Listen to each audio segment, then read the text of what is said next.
Amerika Birləşmiş Ştatlarının New-York şəhərində Azərbaycanın əfsanəvi futbolçusu Anatoliy Banişevskinin xatirəsinə həsr edilən futbol turnirinin final mərhələsi olub.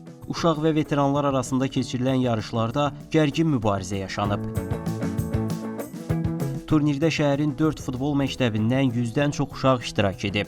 7-8 yaşlıların finalında Svaidisi My Way Soccer Club komandası Darıselya Akademiyasına 3-1 hesabı ilə qalib gəlib. 11-12 yaşlılar arasında isə Vitali Darıselya Futbol Akademiyası Banişevski kubokunun sahibi olub.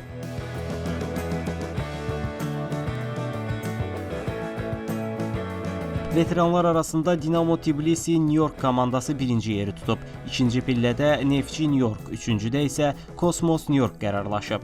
Turnirin ən yaxşı oyuncusu Gürcüstan millisinin keçmiş üzvü Vitali Darıselya seçilib. Sonda qaliblərə kuboklar təqdim edilib. Anatoliy Banişevskinin təsviri olan xatirə medalları verilib. Qeyd edək ki, Banişevski 1966-cı ildə SSR yığmasında dünya çempionatının yarımfinalına yüksələn yeganə Azərbaycanlı futbolçu kimi tarixə düşüb. O, 121 qolla Neftçinin bombardiri olub. UEFA tərəfindən Azərbaycanın son 50 ilin ən yaxşı futbolçusu seçilib. Əfsanəvi futbolçunun şərəfinə təşkil edilən bu ənənəvi turnir sayca 11-cidir. Yarışın təşəbbüskarı SSR idman ustası, Azərbaycanın veteran oyuncusu Aron Zərbəliyevdir. Bu ilki tədbir isə Azərbaycan Respublikası Diasporla İş üzrə Dövlət Komitəsi və Veteran İdmançılar Assosiasiyasının dəstəyi ilə baş tutub.